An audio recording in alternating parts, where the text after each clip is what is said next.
take just a few moments here to let everyone who is joining us for this event for Parallel Lives, our latest edition of Confluence Conversations. I'm just going to take a moment to let you all settle in and get all your tech stuff ready. And anyone who needs to sign in, go ahead and sign in and get your volume set and your video set, and we'll do a brief introduction and get to the program shortly. And while we're waiting, feel free, if you're on Facebook or you're on YouTube, feel free to chat with us, post a comment, and tell us you're here. We'd love to hear from you, and I'll talk a little bit about this in the introduction, but if you have a question or a comment or an observation that you'd like to share, the comments section of the Facebook page and the comment section of the YouTube page, which is on our website, confluenceproject.org. We wanted to give as many different venues as possible to make it as comfortable as everyone.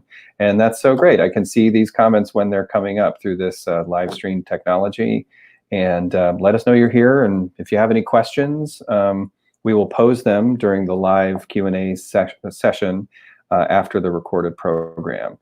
So we'll just want to give a little bit more time to let people settle in. But while we do that, I just want to tell you that Confluence is a community-supported nonprofit with the mission to connect people to the history, living cultures, and ecology of the Columbia River system through indigenous voices. And I hope you know us from visiting our art landscapes by Maya Lin, or our educational programs and our digital library of interviews, documentaries, and resources online. That's confluenceproject.org.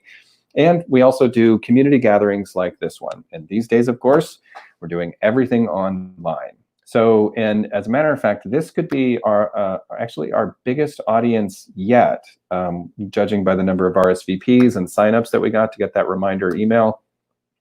Upwards of around 250 people. And certainly it's the biggest audience we've had for our online programs, but it's actually one of the biggest audiences we've ever had for any kind of program. So thank you for joining us. And before we get started, I also want to make sure you know that support for this program comes from the Meyer Memorial Trust, from the Collins Foundation, and from the Cowlitz Tribe Education and Arts Fund, and we thank them for their support for our programming. And I also want to give a special thanks to the Friends of Confluence who make this programming possible.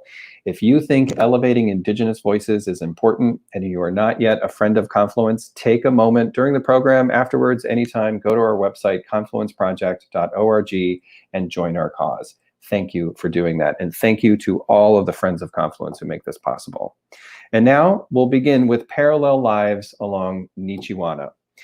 Native storyteller Ed Edmo and former professor Lonnie Roberts tell stories about growing up in the Dalles, Oregon during the 1950s. Ed, as many of you know, is Shoshone Bannock, Nez Perce, and Yakima, lived in the fishing village at Celilo Falls. Lonnie grew up 6 miles away just outside of the Dalles, a descendant of a settler family. And although they grew up in the same area and are the same age, their lives were very different because of their ethnic heritage.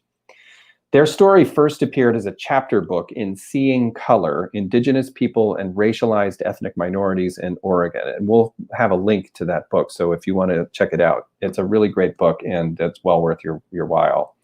Now, a little bit about the recording and the video that we're going to watch. We recorded Ed and Lonnie a few weeks ago outdoors so that we could keep them socially distant and safe. And just a few notes about the video itself. We recorded it at Fort Vancouver. So if you know that area, there's an airfield nearby, so you might hear some small airplanes flying by from time to time. And there's also a little bit of wind, so you might want to adjust your volume just to hear Ed and Lonnie clearly as we're going along. And feel free to stop the captions. This is something we discovered. You know, we're learning as we go as we do these live streams. And one thing that we noticed is that the captions that pop up, particularly on Facebook, just automatically, they can be kind of confusing and inaccurate. So, and we have it turned off on our end to not come up, but it may pop up on your end, and there's just a little function. You can just press a little button that says, you know, don't do the closed captions. So the video is about 29 minutes long, and afterwards we'll come back for a live Q&A with Ed and Lonnie. So if you have any questions or comments, we received a lot already from your registration, so thank you all for that, and thank you for your words of encouragement too. You can also post the comments or questions in the comments section of whatever platform you're using. That would be either Facebook or YouTube on our website, and we'll be able to see those, and we'll collect those. and pose those questions, as many as we can and as many as we have time for, to Ed and Lonnie. You can also email your comments or questions to info@confluenceproject.org. And just so you know, because I got a lot of questions about this, the entire program will be archived on our Facebook page and on our website. You can share it anytime, and we'll send it out to everyone on Friday morning as part of our story collection. So by signing up for this, you'll get that story collection. Okay, with that, I think we're about ready to share the video. I just want to thank you all. Thank you to Ed and Lonnie for sharing their story and for being part of this. And thank you all for being here. Here is Parallel Lives. Greetings. My name's Lonnie, and Ed and I are going to be reading a book chapter that we co-wrote, and we're in socially distanced form. I'm an Edmund. We're scared of virus, so we're being safe, socially distanced, and a new way of getting information out to people who are really interested. Thank you for supporting us. Thank you. The Oregon we know today has been shaped by innumerable forces on her peoples and on her land. Often these dynamics have profoundly impacted both. Careful examination of the relationships resulting from the cohabitation of indigenous peoples, European immigrants, and their descendants yields valuable lessons basic to understanding our contemporary Oregon experience, especially as it pertains to modifications of the natural world and the lived realities of her peoples. The European Americans who sailed up the river or who moved west in the 1800s settled on land which belonged to everyone and to no one in particular until that time. The parceling of this land through grants of homesteads resulted in the phenomenon of private ownership of pieces of the earth by specific individual people. This process involved conflict, cooperation, and profound consequences for people and nature. The effects continue today as the descendants of native peoples and immigrants struggle to live together in a depleted natural environment. We grew up in the Mid-Columbia River area near the Dalles on the border between Oregon and Washington. Ed is Shoshone-Bannock, Nez Perce, and Yakima, and lived at the fishing village at Celilo Falls until its destruction in March 1957. Lonnie grew up just outside of the Dalles, a descendant of an early settler family. Although we grew up in the same area and are the same age, our lives are lived in parallel fashion because of the differences in our ethnic heritage. Ed is Native American, Lonnie is European American. Ed is a well-known storyteller, poet, and author. Lonnie taught philosophy at Oregon State University. Our worlds intersected some 25 years ago when Ed was an invited speaker for a conference at an environmental justice conference sponsored by the philosophy department, and then again when Ed's daughter, Say Adam, became one of Lonnie's students. This provided an opportunity for us to talk and to share stories of our childhoods growing up near the Dalles. It soon became painfully clear that our lives were divergent and at odds in ways explainable only by the racism and sexism the dominant culture imposes on Native peoples. We believe the alternative perceptions and experiences of our lives inform the tangible and actual harms done to some by the sheer blindness, ignorance, and arrogance of others. We have very different memories of growing up living near the river. The destruction of Celilo Falls, the local city-owned swimming pool, the Granada Theater, and the Dalles High School mascot. We grew up in the same geographical space, but lived in radically different worlds. Ed and his family and other Native peoples have suffered profound effects of racism that Lonnie, her family, and most of the white people did not comprehend. We live together, yet apart. We are estranged. I grew up in a house built by my great-great-grandfather in 1868. The land upon which the house and the cherry orchard were located was deeded as a homestead. This acreage, like much of the North American continent, was considered empty and unused by the immigrating Europeans. I grew up with just this conception, but learned later that the local Native peoples had ceded millions of acres in the Mid-Columbia area in an 1851 treaty. In addition to the cherry orchard, the Roberts family also homesteaded a wheat and cattle ranch running alongside the Deschutes River, lost to the family in the Great Depression.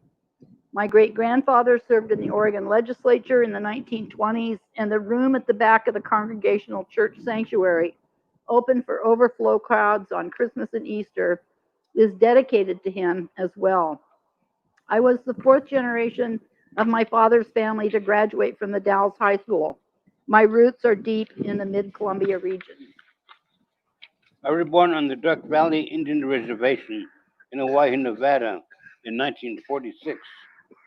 My grandparents lived at Celilo fishing village located at the falls for about 15,000 years. Celilo was a central seasonal gathering site for tribal people throughout the Northwest, walking in from what's now southeastern Idaho, Spokane area, Burns, Washington, Oregon coast to fish, trade, and socialize. We traded Dantium shells, buffalo products, wokus, roots, and stories. My grandma was Nez Perce, grandfather was Yakima. This mom wrote to grandma and they made plans that we would visit. It's been a long, long visit. I moved to the river when I was 6 months old. My home is the river.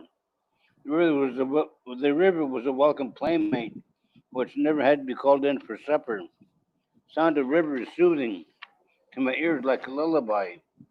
River was always my friend.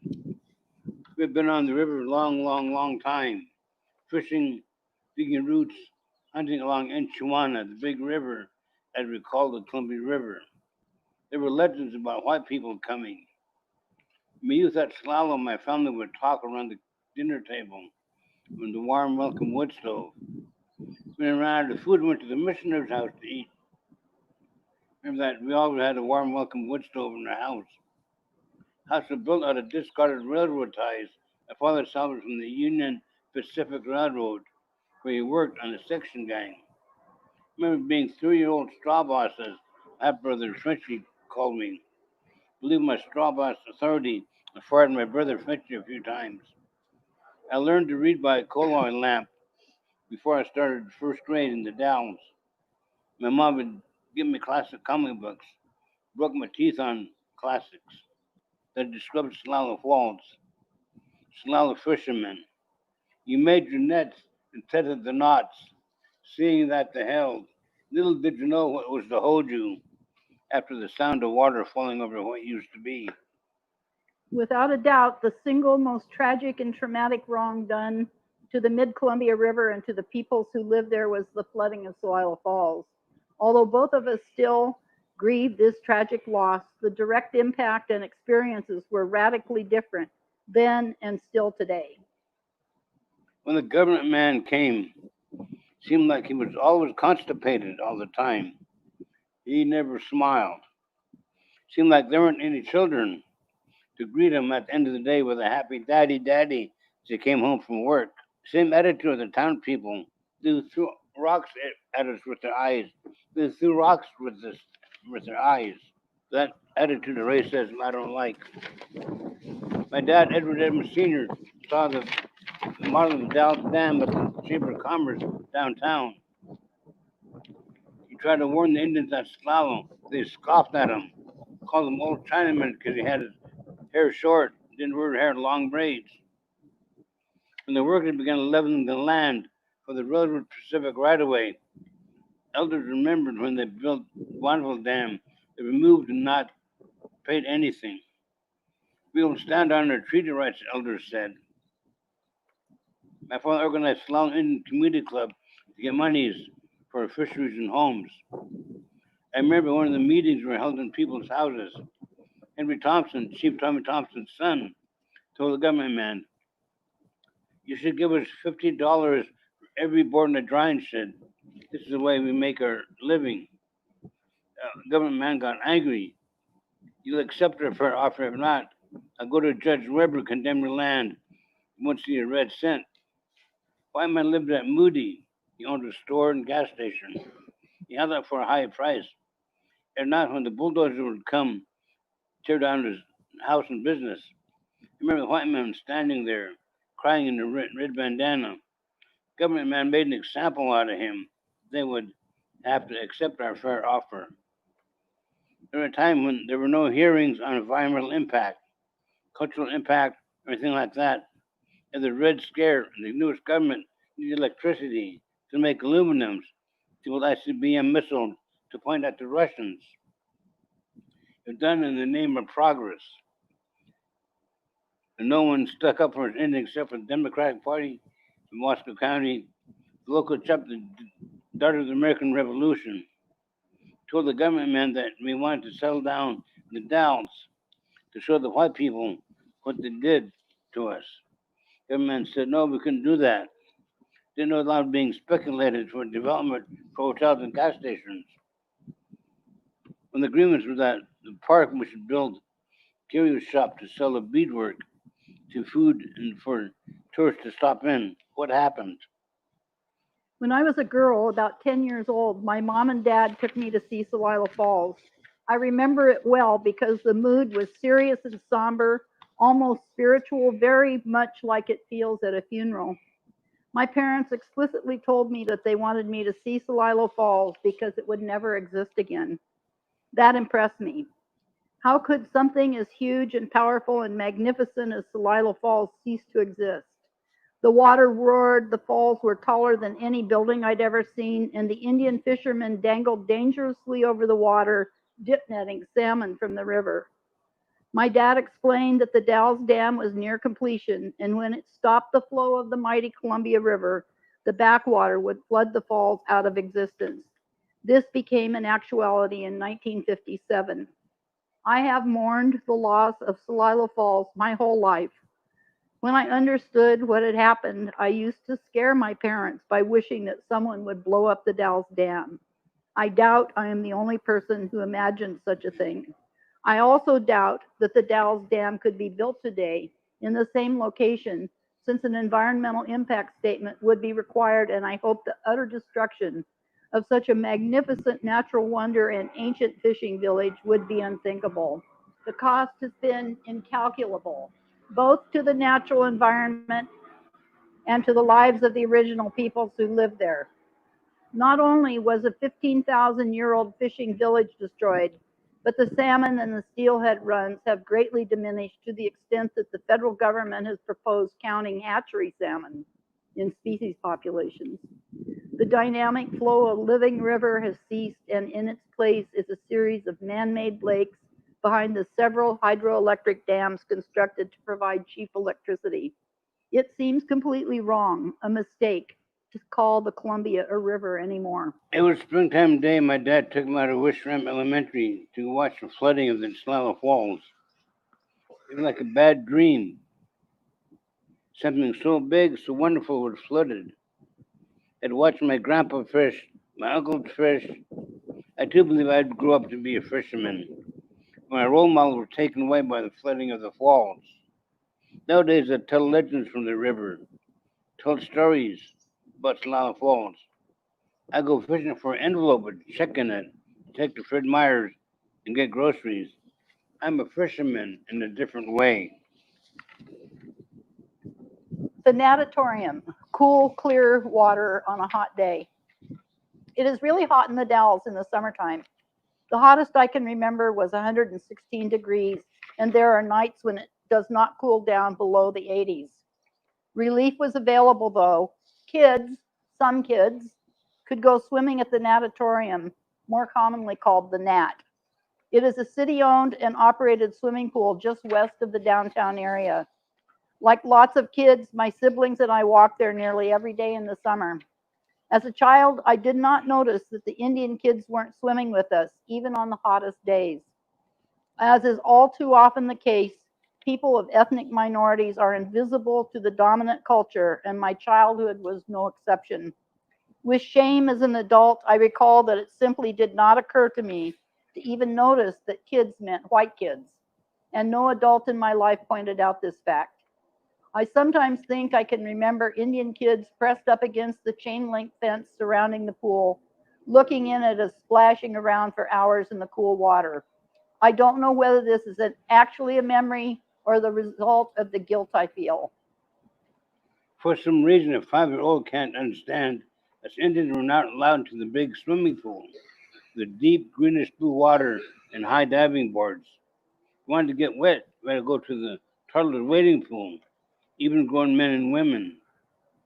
I guess the white people believed that living the white would rub off, they could spirit some of their white privilege. One time the Boys and Girls Club had a swim day. My brother was a member. We were to go to the swimming pool on a Saturday morning. On Friday night, the tension in the kitchen oozed like a coil on a lamp. Mom and Dad talked in hushed voices. I could see the seriousness in Mom's face. She was straining to get her words out. Dad gestured with a forefinger that sounded like pounding nails. I saw him hammer a lot of nails when I was a kid. When we arrived at the swimming pool, we joined a long line of the members of the Pal Club. Behind the desk was a teenage white boy, red-faced mad.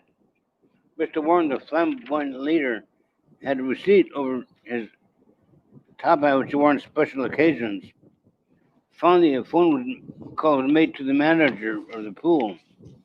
Looking back at my brother and me, Mr. Warren said that the pool club, Boys and Girls Club, was open to needy children. While I had Mom and Dad, Grandma lived on the hill with a warm milk and wood stove. I didn't think I was needy. Tempted ran out of food, so went to the missioner's house to eat.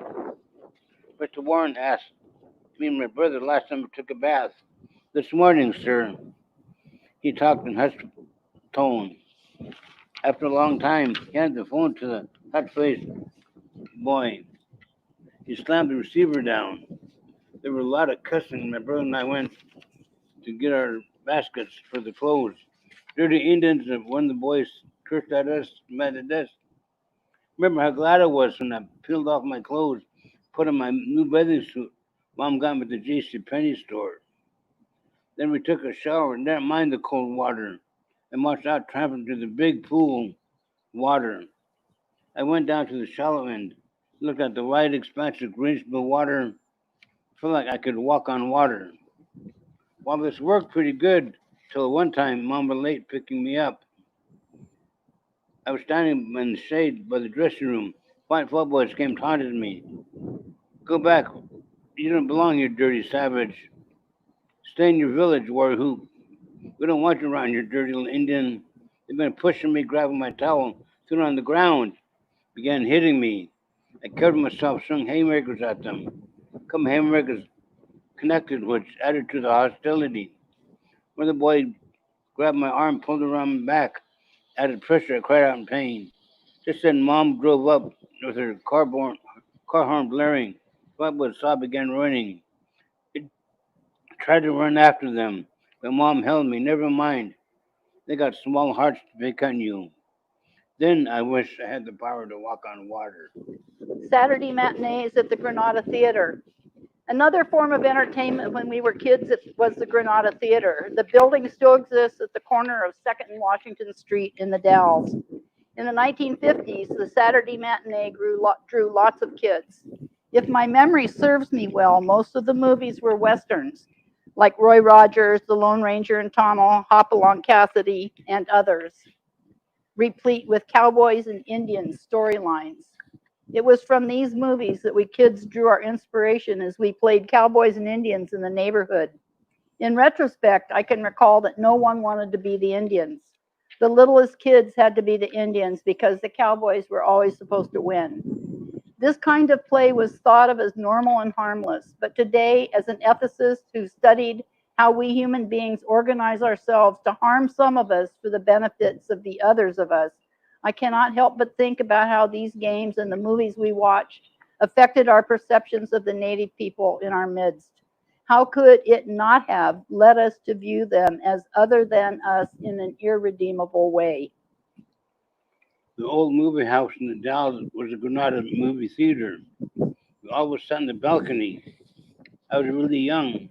I just thought that Mom and Dad picked those seats because they were the bestest seats in the house.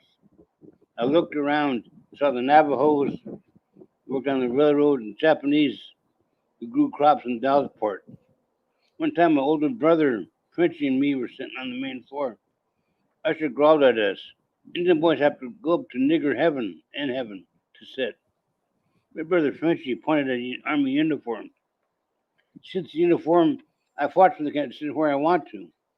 That's just Adam up would jump up and down to the neck a couple of times. Usher spun on his heels, went back toward the back.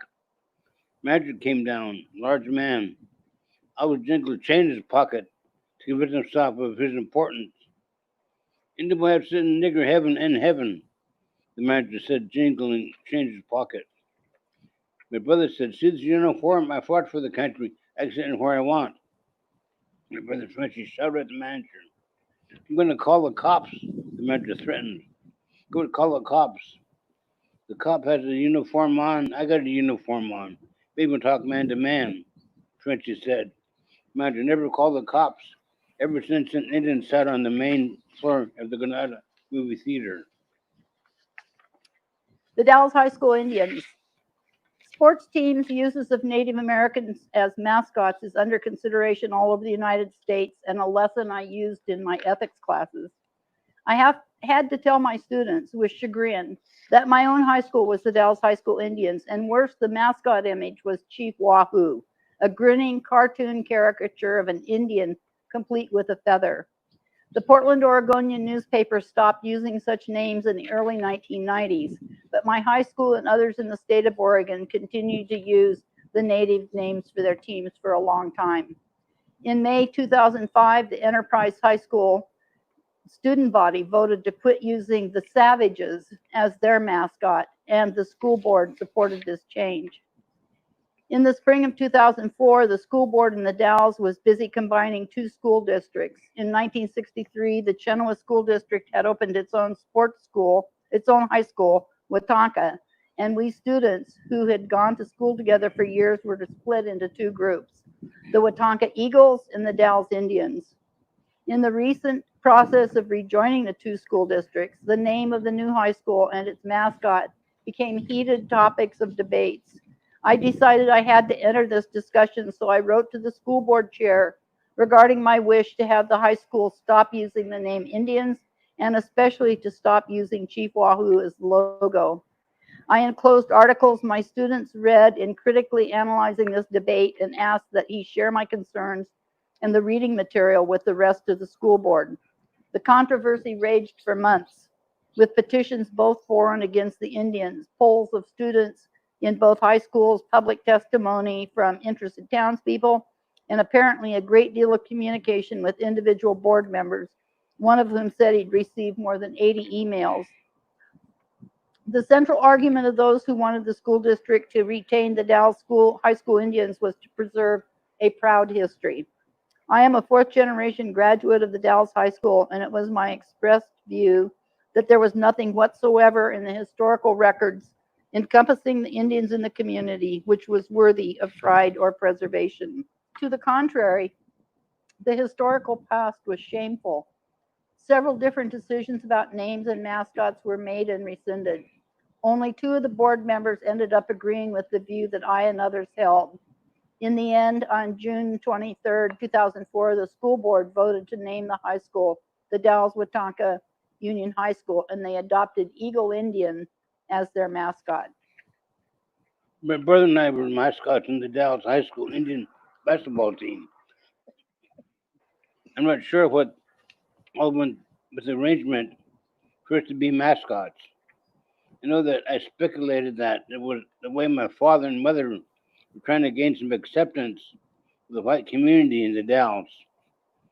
What I did was to wear my war bonnet as they came out the court, dribble the basketball, and shoot the basket. In the belief that if I made the basket, the team would win that night. I got to go to Astoria when I was a mascot. I got to stay in a hotel, treated like a white boy.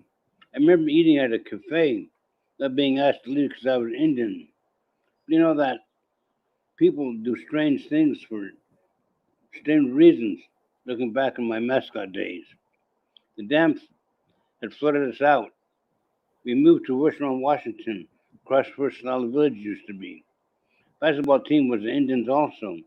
I was a mascot there too. I was chosen to go to Boys State, Washington in 1963-64, quite an honor. When we got to the campus, first white boy made me a mascot. And I remember someone said, sit cross-legged on the table. I learned the government passed laws. I didn't choose to participate. Sit like an Indian was mentioned. Quite a bit of laughter from the rich white boys. Racism. Children are defenseless in terms of the social messages they receive from family, friends, and entertainment. I never noticed that kids meant mostly white kids when it came to the swimming pool or the theater. Even though I was raised to not judge others by the color of their skin, my parents forbade in no uncertain terms the use of racist words. I grew up smack dab in the middle of toxic, cruel racism directed toward the Indians with whom I lived. And I didn't know. How is this possible? In my classes, if I describe a town in which people from an ethnic minority could not sit on the main floor of the theater or swim in the swimming pool, and the signs and stars said, no dogs, no coloreds, they do not hesitate to name Jim Crow South. When I tell them this was my hometown, the Dalles, Oregon, when I was a kid, they're shocked. I remember seeing signs in the windows, most of the stores in the Dalles. No dog Indians allowed. I couldn't understand it. I was raised in a good Christian home. Thought that love would overcome all. When I went to town, white people would throw rocks at us with their eyes. Can't see the rocks, but hurts. The bruises last a long time. That's what it seemed like to me. I went to town. Felt like I didn't belong. I wasn't good enough. I remember buying candy bars in the alleyway with the door because I wasn't allowed to go into the stores. Toward the end of my dad's life, after I'd been teaching about the dynamics of racism for several years, I tried to very gently pry some information from him about his awareness of the racism in our hometown. I asked about who my ancestors had hired to work for them, how they were treated, and other leading kinds of questions. My dad sincerely and completely maintained the worldview that the Indians in the Dalles were not subject to racism. There's the richest presidents and Indians in a small town near the Fisher Village where I grew up. In the stores, Dallas, Oregon had signs displaying windows, no dog Indians allowed. These were assigned most stores, not just a few stores. Indians were not allowed to eat at one cafe on the east side of town where the winos and prostitutes, bootleggers hung out. Remember one time, it was early Sunday warm afternoon. The clouds seemed to be dropped by God on the twilight scene. I was 6 years old. Mom and I were sitting in front of Johnny's Cafe in the car. That's when we did in those days, watching people, Mom called it. It was at the time, Mom instructed me what stores I could go into by myself, which I could go in with an adult. She pointed with her lips across the street to the dress store. Said that's upper crust store. Don't even go in there. Mom used upper crust, meaning the rich white people in town. When Mom wanted her hair done, she couldn't had to go to the home of the beautician, wasn't allowed into the beauty shop. I remember that when an Indian went to the store, they had to wait to be waited on. A white person walked in, they couldn't wait on us right on the white person. They had to wait a long time, I remember that. We took a shirt, we couldn't try it on, but look at it and buy it, hoping it would fit. How is it possible I did not notice any of these wrongs? Why didn't my parents tell me about the injustices toward the Indians right there in our town and warn me not to ever treat another person like that? They told me explicitly to be fair and kind to African Americans, at that time Negroes, and Mexicans. Why is it that the wrongs most present in our everyday lives are the very ones most difficult to see? Is it because they are so ever present everywhere that they become like the air we breathe, invisible? Is it because I'm European American, white, so that my privileged place in my Oregon hometown meant I didn't have to notice? That those of us who do not receive the cruelty of racism, even those of us who are the perpetrators, are oblivious? I can't go home to a small-minded society where I couldn't find a girlfriend. Remember, like this white girl, I believe she liked me. I went up to her house. Inside, with her mother looked out the window. She said that she couldn't be together because I was one of those Indians. in the village. I remember walking, crying all the way from her house to downtown, just walking, crying, feeling less than. I can't go home, over to where my house used to stand. Where my house used to stand, there's a freeway. And thank you again for joining us to do this presentation and come and ask questions. Thank you very much.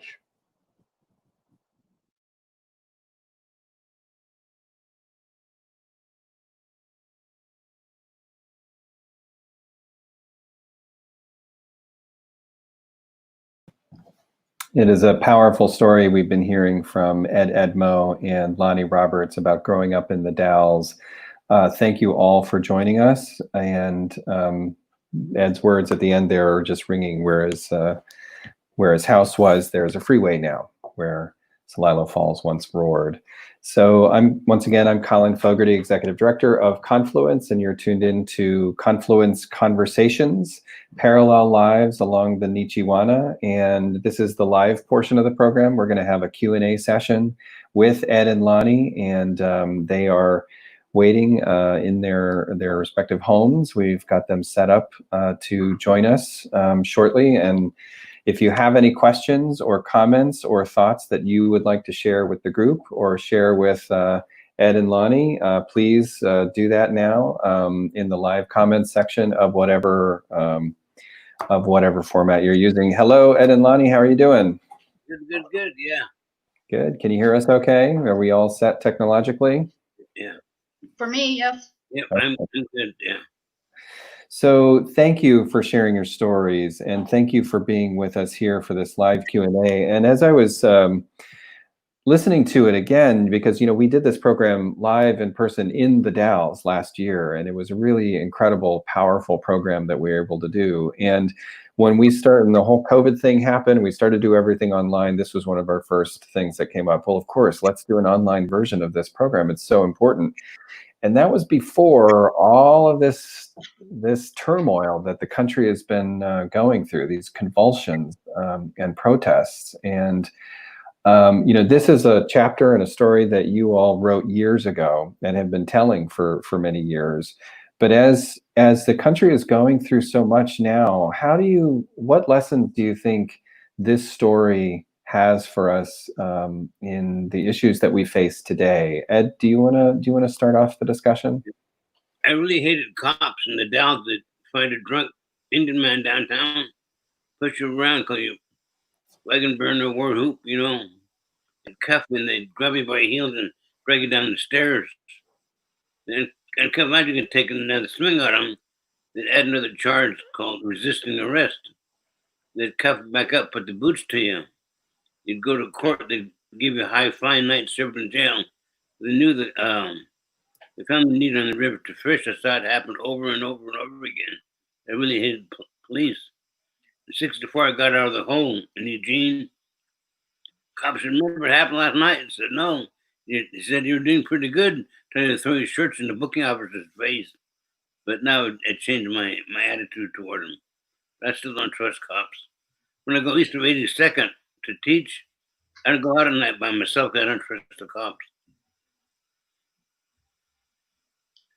I think one thing that our story could do is to point people who are hearing us to their very own lives. I taught for 18 years about racism and other forms of oppression, and it didn't dawn on me to examine my own life and my own relationships for quite a few years. And so I'm grateful to Ed for us working together on this chapter. Yeah. It was great. And we've become pretty good friends. And but the point is if I could have asked my students to do one thing, or ask you all who are watching to do one thing, go back and think about your own hometown and who the outliers were, or the unrespected people in your community, and maybe try to make a contact and ask questions about the difference between your life and their life. And Lonnie, I wonder if you could talk about, you talked a lot about how how did I not see this, and how that dawned on you as an adult. I wonder if you can talk about that journey for yourself, because it seems to me that that's a lot of the journey that a lot of people are going through now. Well, I should say, and fortunately, Ed didn't ask me if I was going to cry today, but the first 5 or 6 times we presented this publicly, predominantly at Oregon State, I cried through it because it is so painful to me to realize the role that I played in maintaining the oppression of a group of people. And so when I read the stories today about all the folks who think that there's really nothing going on against Black people or Latinos, or I understand that they just have not ever examined their own life. In other words, it was always out looking at what other people were doing, as opposed to the parts that each of us play in maintaining these systems of oppression. They're only maintained because we all play a part. And maybe I should tell you how this chapter actually came about. Ed was a speaker at an environmental justice conference. I think maybe 2005, I'm not sure. Something like that, yeah. I'm not sure. Do you remember Ed? No, I don't. Okay, and he wanted to photocopy some of his poetry to be able to autograph it and sell it to people attending the conference.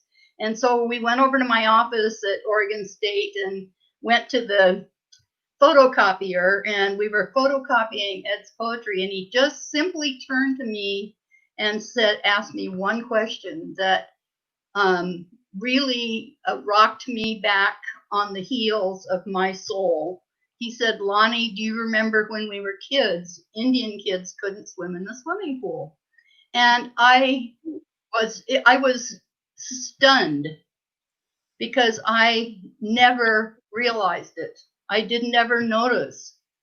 And that's how we started this. A very long conversation went over a couple of years about different things in our hometown, and that this book chapter is the result of that one question Ed asked at the photocopier. And I'm grateful. Thank you, yeah. And Ed, how do you feel about that? I mean, do you feel like the people that you meet in Oregon, are they aware of its racist past? Only dark people. White people aren't, because they're white, They experience any of the prejudice, They haven't experienced it at all, Yeah. There's a question came up. Yeah, so we have one question from the audience, and again, if you have any questions or thoughts, feel free to post them in the comment section. So the question we got is, do you feel there is more awareness of the losses suffered by Indian people now in the Dalles? My niece, about 4 years ago, organized a Christmas party for Indians that live at inland sites that have been flooded out by the dams along the river, the Bonneville Dam, the Dalles Dam, Ante Dam. She had a Christmas party. She got more help from people in Hood River than she did at the Dalles. So this Dalles kind of backward place. It is kind of backward still. Yeah, for me. And Lonnie, do you have any thoughts on that? About whether it's better in the Dalles for the Indian people? Or throughout the Columbia River? One of the things that I think is most important is to ask the people who are affected, rather than white people, that question, because we could always say, oh, of course, it's much better, when in fact it's not better at all. And so I think we should listen to the people who are affected by these oppressive systems rather than the people who are benefiting from them. Not that I feel like I'm benefiting. No, well put. So there's one other question to you specifically, Lonnie, and I'll just read it. Lonnie spoke about her dad maintaining until the end of his life the worldview that Indians were not subject to racism. Did he ever allude to their violence toward us as, quote unquote, as justification for the way things are? This is a racist myth that has been perpetuated in families, and I didn't begin to reflect on that until college. And this comes from Dan Cushing. Go ahead. One of my former students. No, he never referred to anything about that they have a good reason to be violent toward us or anything like that. He never referred to anything that that comes from the like an excuse. No, he didn't ever. Okay. To both of you, and Ed, if you want to start first on this one from Lisa Commander, what can the Dalles, and I would say, other communities too, do to honor Native heritage and First Nations as an ancient fishing center? Specifically, I think she means about Celilo Falls, but also Native areas. What can communities like the Dalles do today? Well, each year they have a salmon feast, second Sunday in April at Salilo. The first Sunday in April, you can go to Longhouse, have a salmon feast. Second Sunday, you can go to Celilo, have a salmon feast. Third Sunday, you can go to Rock Creek, have a salmon feast. Fourth Sunday, you can go to Pelton, have a salmon feast. One time, me and my son followed the salmon up the river, really waddled out. Go to these ceremonies and be respectful. Don't walk on the dirt with streets. You have to have moccasins. The women are on the south side, men are on the north side of the Longhouse. That's the way it is. That's the way we do our ceremonies. So be respectful. Yeah. I recently, one of Ed's nieces, I think, her name's Lana Jack, ran a GoFundMe campaign to be able to provide masks and hand sanitizers to the people who live at Celilo Village. It's not an official Indian village, but it is an Indian village, and so they have no access to benefits. And so if I were looking, and Lisa Commander, I don't know you, I don't think, but you could contact Lana Jack or at Celilo Village and see what they need. They don't have any way of providing, and they don't get government benefits.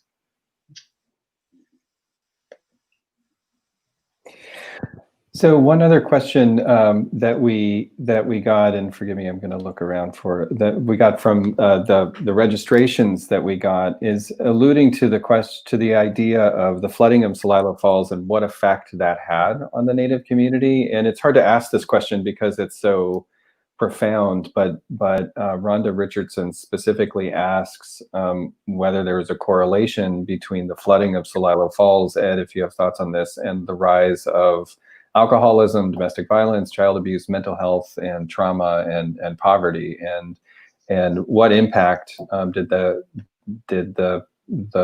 flooding have on those things? Well, it affected our fishing. Instead of fishing up platforms, now we have boats and fishing with dip nets, set nets, big 200-foot nets. My uncle repaired nets. That was his job. He moved to the Yakima Senior Center and came back. Uncle, why'd you move back? I said, they gave me a small yard. I can't set my nets out to fix them. There's always been alcoholism, I didn't feel good. I took it out of myself. I didn't think I was good enough, so I abused myself the way I was treated. Not only was I prejudiced from white people, lateral oppression that bullies would throw rocks at me saying, get out here, outsider, because my tribe's from Idaho, not from Oregon. And I had raised with that kind of oppression also.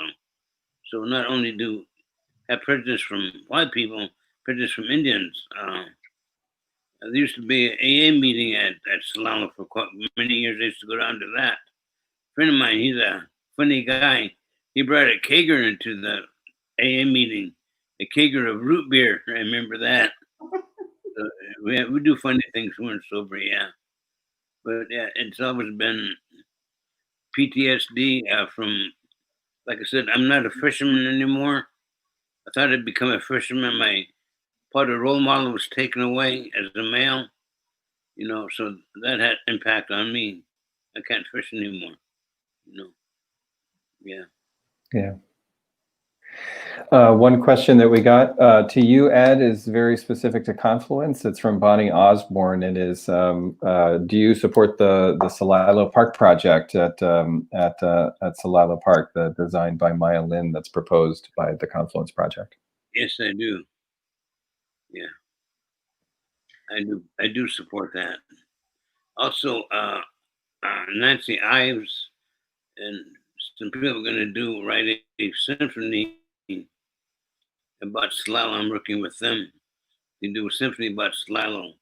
Marv Ross did Ghost of Celilo. He contacted me before they began work on it, and I got him Celilo books. Welcome to My Salmon Feast and Linda Indian Home. In the video, Last Salmon Feast at Celilo contacted me. So it's another chance to tell a story in a different way through symphony. So I'm looking forward to that. Plus zooming around. So Ed, we got a question about your puppets. Do you make your own puppets, and how does it? Do you make your own puppets? I love them and think they really add to the stories. No, I don't. I get them at boutiques. I'll see a puppet and I'll pick it up. But 6 years in Coos Bay at the Little Casino, there's a butterfly puppet, so I got it. I do a story on how the butterflies came to be. I use that, so I use different puppets for different storytelling. Yeah. I'm zooming around next July. The first week I'm doing a recovery program at University of Iowa. And then the next week I'll be doing Chemeketa Community College with international students. I work with them also. So I'm getting my storytelling out there in the public. Yeah. Yeah. So Ed, someone asked about whatever happened to the Weather Rock. I don't know about the Weather Rock. Lonnie, do you know? Nope, I don't know. That's not a familiar name or word. I don't either. We'll have to Google it and find out more information about that one. But just moving on to other questions that we got. Two more from our registrations. And this is a complicated one because it has to do with terminology. But what did quote unquote assimilation mean to you, and how did it affect you? Assimilation was in the 50s. They had a program called relocation, where they shipped Indians from the reservation to the cities and set them up. In about a month, they forgot about them, didn't give them any more services. Indians would find their way back to the reservation. So they always tried to make white people out of us. Between 1910 and 1930, Indian reservation had anthropologists like a scourge. Like every Indian had anthropologists. Anthropologists studied Indians people. They studied us, and they have Indian Organization Act in 1930, where the traditional leaders were not leaders anymore, and introduced Robert's Rules of Order. Government based on the New England Township, introduced graft and politics to Indian reservations. So I really don't trust anthropologists or government. Yeah. For many numbers of years, and I don't know what years, but I've seen articles and photos and everything.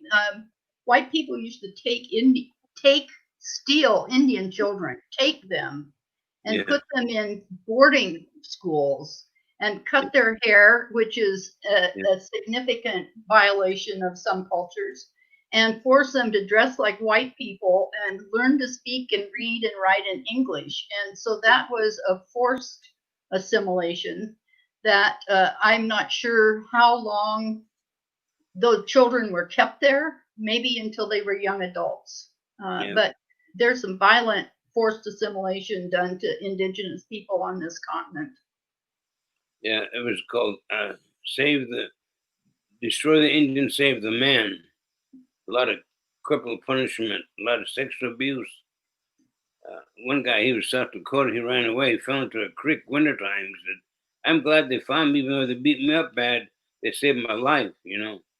So it was really treacherous. One of them, she was from Montana, and her brother ran away. That night, they had a courtyard in the middle. They could hear him screaming in the courtyard, but they're told not to get out of bed to watch him. You could hear him scream, you know. Those things happened over and over again to us, trying to make us white. In 500 years of fighting, not one Indian has turned white, you know. We can't turn white. Yeah. What do you two think of all of the monuments being torn down? You know, we've been debating in this country Confederate monuments, and there have been a lot of efforts to tear them down, particularly in the South. We've seen over the last 3 weeks that a lot of that really has expanded to include a lot of Columbus statues around the country. The Thomas Jefferson statue was torn down at Jefferson High School in Northeast Portland. It seems to be a sign of our changing relationship with history and the American story. What do you all think of that? Yeah, there's a park here in Portland called Custer Park. I'd like to change the name, called Custer Park. Yeah. I think in many of these cases, there have been ongoing, long-term, years-long, peaceful attempts, requests to quit honoring the people who were the oppressors. And I personally am not nearly as opposed to tearing down statues as I am to what was being honored by them being there. Does that make sense? Yeah, no, absolutely. Absolutely. So one question that we had from the registrations had to do with Willamette Falls. As you may know, that there's a project or in the works there to welcome people back to Willamette Falls near Oregon City. And the question comes from Nathaniel Coram: to what extent is Willamette Falls now a surrogate for Celilo Falls today? I personally don't know the history of Willamette Falls, or is Willamette a native name? I suspect it is. Yeah. I know that when they closed the river for Indian fishing, all the Indians went to Willamette Falls and fished there. Remember in the 80s, I was coming back from teaching in the press stop there, and we watched Indians fishing. I know legends about Willamette Falls. Calipuya lived there. My mom was lived in what's called Wapato Island, that was Soviet Island. That's where my mom was lived, you know. So, and I do a land acknowledgement. I talk about the Calipuya. Talk about how they lived in Willamette Valley. You know, there's a new thing. I guess the Grand Round bought up a big building that they're trying to refurbish it. So I don't know what's going on there, but yeah, they got restoration in the 80s.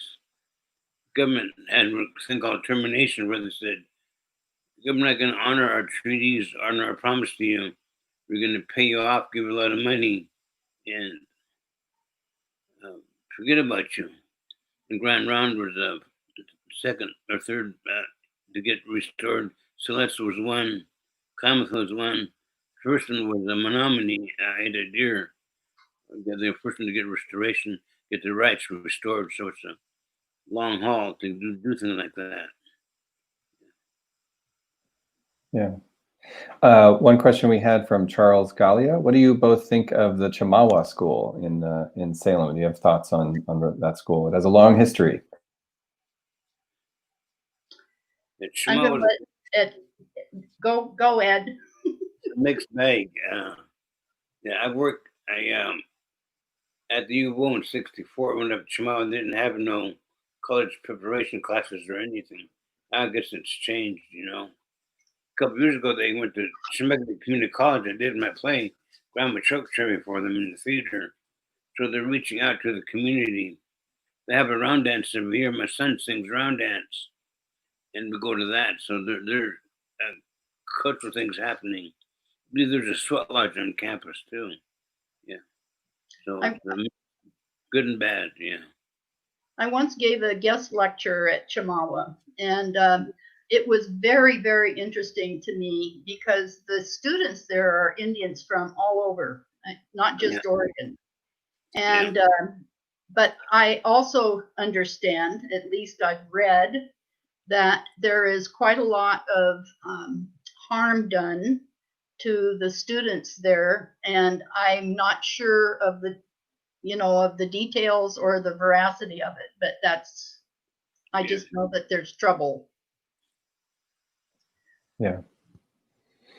Well, do you have any, I think we're coming to the end of our conversation here, and I want to thank you and tell you how grateful I am personally for you guys sharing so much with us. And, the comments that we've been getting have just been, thank you and praiseworthy. And this is a really important story to share. And so thank you for that. Do you have any final thoughts and about, what we've talked about today? Well, I would say there is nothing really. There are no places in Oregon or actually on this continent that there were not and are not Indigenous people living. And there is nothing preventing anybody who is seeing this from going out and trying to make a contact how you can and ask their stories about where you live, where you grew up maybe, or where you're living now. There's no reason that you can't go do this. Celilo is a political football. Sometimes Yakima wants it. Sometimes Warren Springs wants it. Sometimes Umatilla wants it. I went to meetings when they got the new houses, and the Indians wanted greenhouses with sod on top, wind power and solar power. Government said the Indians are what they say it, are not the recipient. The Corps Army Engineers is the recipient. That's how they got out of not giving Indians what we wanted. The government has to sneak away of dealing with Indians all the time. Don't trust the government. Maybe I should say, or somebody should say that at the time that Bonneville was in place before I was born, but then all the rest of the dams, maybe Grand Coulee as well, but the Dalles and John Day, and I can't remember, but at any rate, there was an agreement when the fishing villages along both sides of the Columbia, behind Bonneville, behind the Dalles, those people were supposed to have been given, when they were washed out and buried, they were supposed to have been given homes and built by the U.S. government, and it never has happened. There is still today, anybody who comes down the gorge at the foot of where the White Salmon River enters the Columbia, there is an ancient fishing group, village, small, I don't know, 20 people. Ed, do you know how many people live there? Yeah, about 20 people, yeah. Do you know how many people live there? No. Anyway, they don't have any buildings. There's no buildings.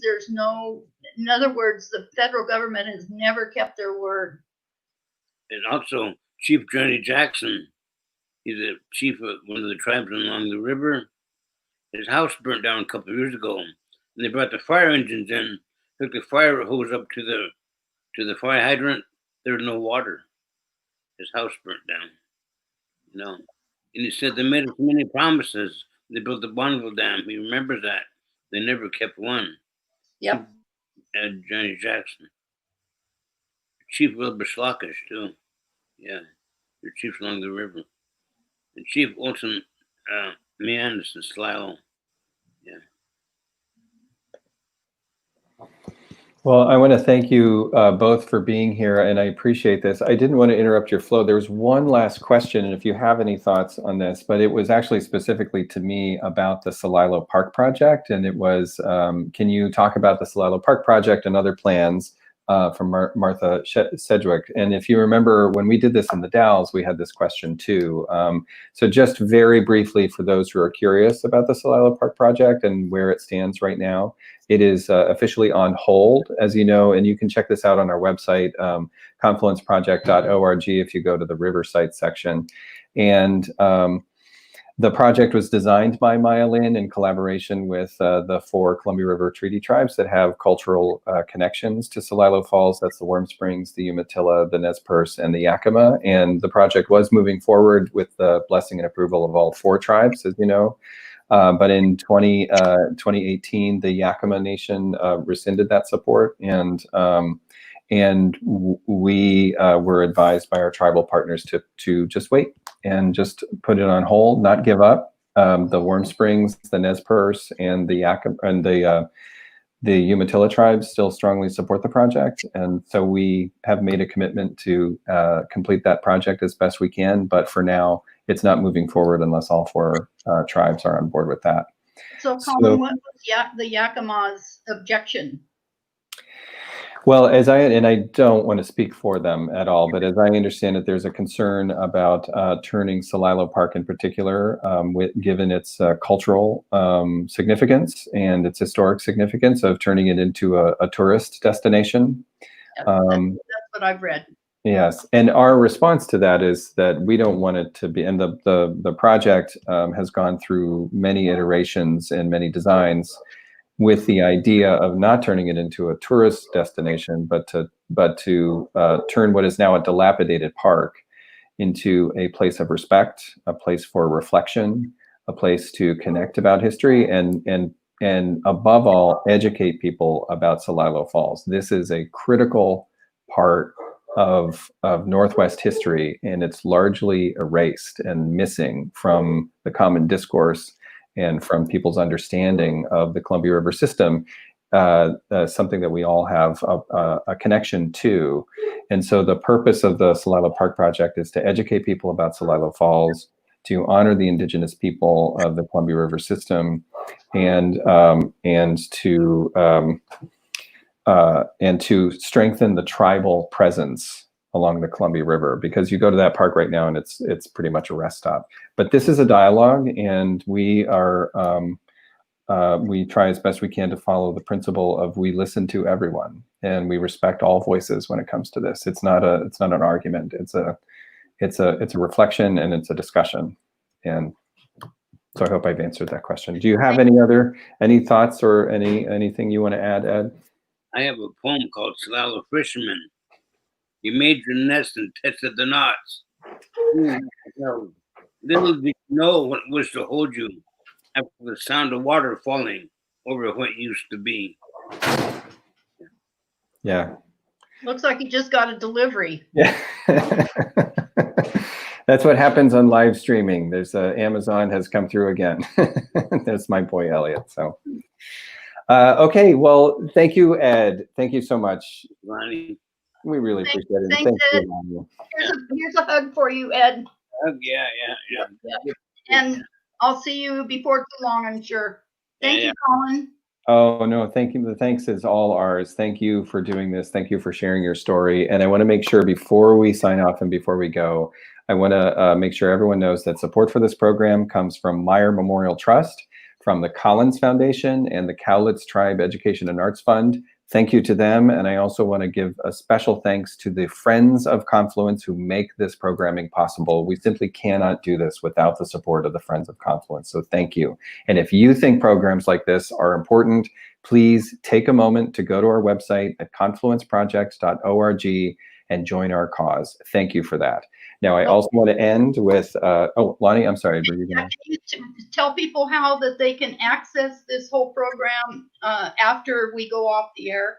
Absolutely. Yeah, so thank you for that. I appreciate you prompting me to do that, because this program will be archived on our Facebook page, and on if you accessed it through confluenceproject.org, we have a live videos page that's there. So it will be archived on our website, and over the next day or so, we are going to put together what we call a story collection through our newsletter.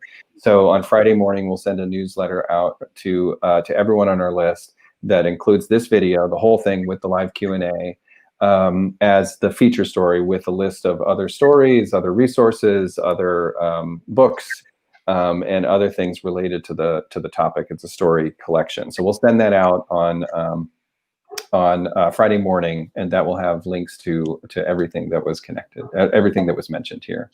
And I'd like to say thanks for all the folks who watched. I don't know who they are or how many or anything, but it was nice knowing there were people actually watching. Yeah.